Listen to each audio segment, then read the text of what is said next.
right, I know I'm asking for trouble posting this video, but let's talk about the Biden's open border claims, because all we're going to hear from Levitt and Noam and everybody is that the whole reason we have to go after all these people and do what we're doing in Minnesota is because Biden let in all these criminals. Tens of millions of criminal rapists, murderers, drug traffickers. That is not supported by the data. Okay, a lot of people did come in under the Biden administration. There were about 6 million border apprehensions during his time in office, and probably somewhere about 2.5 million people were processed in, either through parole or at the border. Some of these were asylum seekers from Venezuela. Some of these were people from Cuba. Some of them were people from Honduras, actually from all over the globe.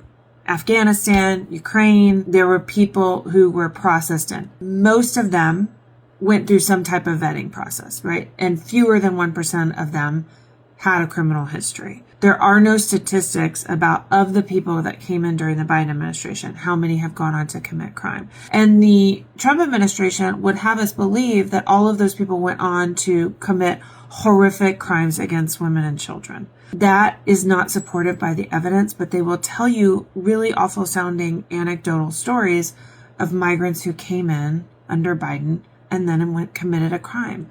And I don't think anybody, including people on the left, including myself, is going to argue that people like that deserve the right to stay here and continue to commit crimes.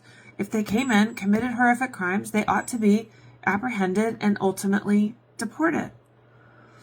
But the problem is, we're not going after those people.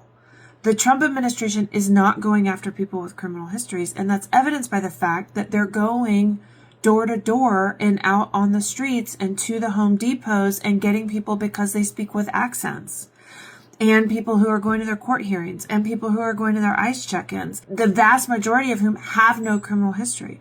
So we need to not accept this talking point that, oh, we're forced to do this because Biden let in all these criminals. Okay, if Biden let in some criminals, go get the criminals and leave the rest of the people alone.